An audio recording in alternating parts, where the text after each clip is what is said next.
আসসালামু আলাইকুম, welcome to my channel yummy food fusion. আমি আজকে আপনাদেরকে 3 পাউন্ডের একটা কেক তৈরি করে দেখাবো, তাও আবার 2 তালা বার্থডে কেক। এই কেকের ওপরের পার্টটা আমি তৈরি করেছি চকলেট স্পঞ্জ কেক, আর নিচের পার্টটা তৈরি করেছি ভ্যানিলা স্পঞ্জ কেক। এই একই রেসিপিতে আমি আপনাদেরকে 2টা কেক প্লাস কেক ডেকোরেশন সব কিছুই একসাথে দেখিয়ে দেব। চলুন দেখে নেওয়া যাক কীভাবে তৈরি করতে হয়। প্রথমেই আমি ভ্যানিলা স্পঞ্জ কেকটা তৈরি করে নেব। এই জন্য একটা বাটিতে 3টা ডিম নিয়ে নিচ্ছি। ডিম 3টার আমি কুসুম এবং সাদা অংশ আলাদা করে নিচ্ছি। ডিমগুলো ফ্রিজে থাকলে অবশ্যই 1 ঘন্টা আগে বের করে নেবেন, আর খেয়াল রাখতে হবে ডিমের সাদা অংশে যাতে কোনোভাবেই কুসুমের কোনো অংশ না পড়ে। এখন ডিমের এই সাদা অংশে দিয়ে দিচ্ছি 2/3 কাপ চিনি। 1/3 কাপ দিয়ে 2বার দিলেই কিন্তু 2/3 কাপ হয়ে যাবে। এখন একটা ইলেকট্রিক বিটারের সাহায্যে প্রথমে লো স্পিডে বিট করে নেব 2 মিনিট, এরপরে হাই স্পিডে বিট করে নেব 4 মিনিট। 6 মিনিটের মধ্যেই কিন্তু ডিমের ফর্মটা একদম পারফেক্টভাবে হয়ে যাবে। আপনারা চাইলে হ্যান্ড বিটার দিয়েও এই কাজটা করে নিতে পারেন, সেক্ষেত্রে সময়টা একটু বেশি লাগবে। আমি আপনাদেরকে এরপরে যে চকলেট কেকটা তৈরি করে দেখাবো সেই কেকটা হ্যান্ড বিটার দিয়ে তৈরি করেছি। ডিমের সাদা অংশটা ফর্ম করে নেওয়া হয়ে গেছে। বিটারের সাহায্যে 8 লিখে নিচ্ছি। লেখাটা কিন্তু মুছে যাচ্ছে না, তার মানে ডিমের ফর্মটা একদম পারফেক্টভাবে হয়ে গেছে। এখন এর মধ্যে ডিমের কুসুম 3টা দিয়ে দিচ্ছি। 3 টেবিল চামচ দিয়ে দিচ্ছি রান্না করার সয়াবিন তেল। 1 চা চামচ দিয়ে দিচ্ছি এসেন্স। আপনারা আপনাদের পছন্দ মতো যে কোনো এসেন্স এখানে ব্যবহার করতে পারেন। এখন ইলেকট্রিক বিটারের সাহায্যে লো স্পিডে 10 সেকেন্ডের জন্য বিট করে নিচ্ছি। এর চাইতে বেশি কিন্তু বিট করতে যাবেন না, শুধুমাত্র সব কিছু একসাথে মিশে গেলেই হবে। এখন এর মধ্যে সব শুকনো উপকরণ দিয়ে দেব, এই জন্য একটা ছাঁকনি নিয়ে নিয়েছি। এর মধ্যে দিয়ে দিচ্ছি 1 কাপ ময়দা। 3টা ডিমের জন্য 1 কাপ ময়দাই কিন্তু যথেষ্ট, এর চাইতে বেশি ময়দা ব্যবহার করতে যাবেন না। 1 চা চামচ দিয়ে দিচ্ছি বেকিং পাউডার। 1/4 চা চামচ দিয়ে দিচ্ছি লবণ। এখন এই শুকনো উপকরণ খুব ভালোভাবে একসাথে ছেঁকে নিচ্ছি। স্পঞ্জ কেক তৈরি করলে শুকনো উপকরণটাকে অবশ্যই ছেঁকে নেওয়ার চেষ্টা করবেন, এতে করে কেকটা একদম পারফেক্ট হবে। খুব ভালোভাবে ছেঁকে নেওয়া হয়ে গেছে। এখন এইরকম একটা চামচের সাহায্যে সব কিছু খুব ভালোভাবে একসাথে মিশিয়ে নিচ্ছি। এই মিশিয়ে নিতে সময়টা একটু বেশিই লাগবে, আমার প্রায় 3-4 মিনিটের মতো সময় লেগেছে। খুব ভালোভাবে মিশিয়ে নেওয়া হয়ে গেছে। কেকের ব্যাটারটা দেখতে ঠিক এইরকম হবে। আমি একটু উপরে তুলে আপনাদেরকে দেখিয়ে দিচ্ছি। এখন কেকের এই ব্যাটারটাকে একটা কেক মোল্ডে নিয়ে নিচ্ছি। আমি এখানে 9 ইঞ্চি সাইজের রাউন্ড শেপের একটা কেক মোল্ড নিয়েছি। মোল্ডটাতে আমি তেল ব্রাশ করে লেখালেখির যে কাগজ রয়েছে সে কাগজ বিছিয়ে দিয়েছি। এখন এর মধ্যে কেকের সম্পূর্ণ ব্যাটারটা দিয়ে দিচ্ছি। কেকের ব্যাটারটা দিয়ে দেওয়া হয়ে গেলে হালকা ট্যাপ করে নিয়ে বেক করে নিচ্ছি। চুলায় একটা হাঁড়িতে স্ট্যান্ড বসিয়ে 5 মিনিটের জন্য হাই হিটে প্রিহিট করে নিয়েছি। এখন এর মধ্যে কেকের মোল্ডটা দিয়ে ঢাকনা দিয়ে ঢেকে দিচ্ছি। ঢাকনায় যে ছিটোটা ছিল তা কিন্তু আমি একটা কাগজ দিয়ে বন্ধ করে দিয়েছি। এখন চুলার আঁচটা একেবারে লো করে দিয়ে বেক করে নিচ্ছি 35 মিনিট। চুলার আঁচটা লো থাকবে, কিন্তু চারদিকে তাপটা যাতে সমান থাকে। 30 মিনিটের পর থেকে আপনারা বারবার চেক করে নেবেন। 35 মিনিট পর চুলাটা অফ করে দিয়ে ঢাকনাটা তুলে নিচ্ছি। একটা টুথপিক দিয়ে চেক করে নিচ্ছি কেকটা হয়েছে কিনা। টুথপিকটা একদম ক্লিন বের হয়েছে, তার মানে কেকটা পারফেক্টভাবে হয়ে গেছে। এখন একটা পলিথিনে রেখে কেকটাকে ঠান্ডা করে নিচ্ছি। এই কেকটা ঠান্ডা হতে থাক, এই ফাঁকে আমি চকলেট স্পঞ্জ কেকটা তৈরি করে নিচ্ছি। চকলেট কেক তৈরির আগে প্রথমেই আমি সব শুকনো উপকরণ একসাথে ছেঁকে নেব। এই জন্য একটা ছাঁকনির মধ্যে 1/2 কাপ নিয়ে নিচ্ছি ময়দা। এর মধ্যে 2 টেবিল চামচ দিয়ে দিচ্ছি কোকো পাউডার। 1/2 চা চামচ দিয়ে দিচ্ছি বেকিং পাউডার। 1/4 চা চামচ দিয়ে দিচ্ছি লবণ। এখন এই শুকনো উপকরণগুলোকে খুব ভালোভাবে একসাথে ছেঁকে নিচ্ছি। ঝড়ের মধ্যে আমি এই ভিডিওটা শ্যুট করেছিলাম, এজন্য ভিডিওর কোয়ালিটিটা আজকে একটু খারাপ হবে, এজন্য আমি আন্তরিকভাবে দুঃখিত। শুকনো উপকরণগুলো খুব ভালোভাবে একসাথে ছেঁকে নেওয়া হয়ে গেছে। এখন একটা হ্যান্ড বিটারের সাহায্যে সব শুকনো উপকরণ খুব ভালোভাবে একসাথে মিশিয়ে নিচ্ছি। মিশিয়ে নেওয়া হয়ে গেছে। এখন এই মিশ্রণটাকে একটা সাইডে রেখে দিচ্ছি। এখন অন্য একটা বাটিতে রুমের স্বাভাবিক তাপমাত্রায় থাকা 2টা ডিম নিয়ে নিচ্ছি। এই কেকটা তৈরিতে আমি ডিমের কুসুম আর সাদা অংশ আলাদা করছি না। ডিমের কুসুম আর সাদা অংশ আলাদা না করেও কিন্তু স্পঞ্জ কেক তৈরি করা যায়। এখন এর মধ্যে দিয়ে দিচ্ছি 1/2 কাপ চিনি। আমরা রেগুলার যে চিনিটা খাই আমি এখানে সেই চিনিটাই ব্যবহার করছি। এখন একটা হ্যান্ড বিটারের সাহায্যে প্রথমে সব কিছু খুব ভালোভাবে একসাথে মিশিয়ে নিচ্ছি। খুব ভালোভাবে মিশিয়ে নেওয়ার পর আমরা ডাল ঠিক যেভাবে ঘুটি সেই একই রকমভাবে এই ডিমের ফোমটা তৈরি করে নিতে হবে। এই ডিমের ফর্মটা তৈরি করতে আমার প্রায় 6-7 মিনিটের মতো সময় লেগেছে।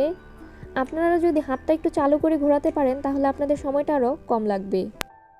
ডিমের ফর্মটা তৈরি হয়ে গেছে। ফর্মটা দেখতে ঠিক এরকম হবে। এখন এর মধ্যে দিয়ে দিচ্ছি 1 টেবিল চামচ রান্না করার সয়াবিন তেল, 1 চা চামচ দিয়ে দিচ্ছি চকলেট এসেন্স। এখন হ্যান্ড বিটারের সাহায্যেই খুব ভালোভাবে মিশিয়ে নিচ্ছি। এখন এর মধ্যে সব শুকনো উপকরণ দিয়ে দেব। এই জন্য একটা ছাঁকনি নিয়ে নিয়েছি। ছাঁকনির মধ্যে একবারই সম্পূর্ণ শুকনো উপকরণের মিশ্রণটা দিয়ে দিচ্ছি। খুব ভালোভাবে ছেঁকে নিচ্ছি। এই অবশিষ্ট অংশটাকে ফেলে দিতে হবে। এখন এইরকম একটা চামচের সাহায্যে খুব ভালোভাবে সবকিছু একসাথে মিশিয়ে নিচ্ছি।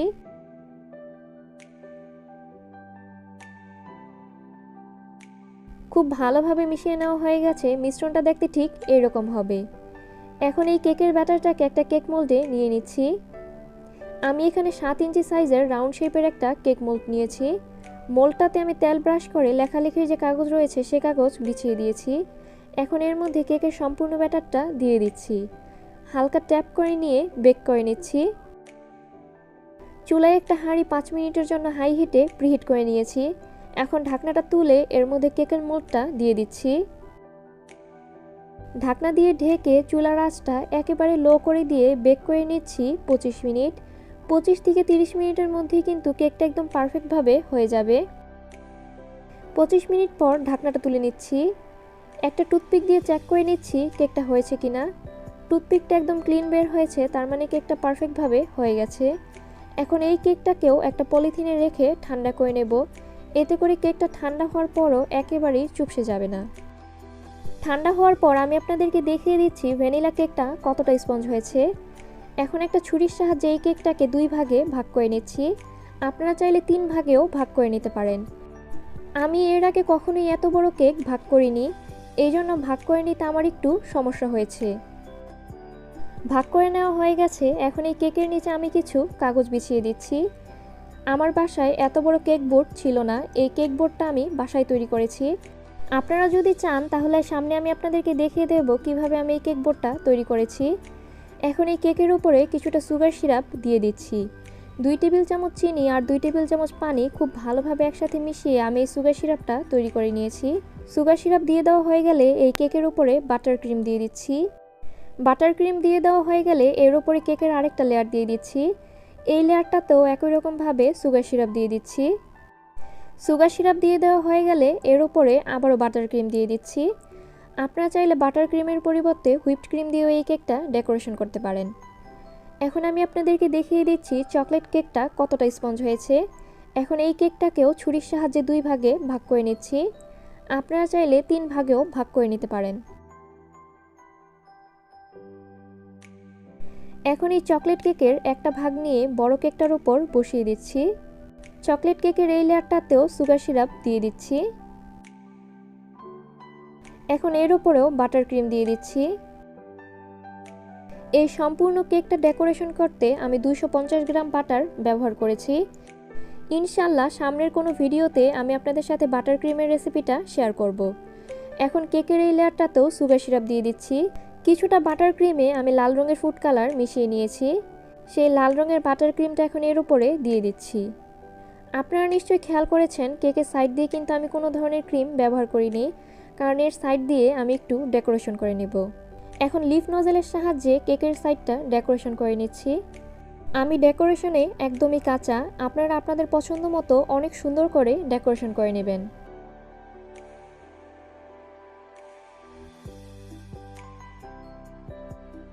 এখন কেকের উপরটা একটু সমান করে দিচ্ছি।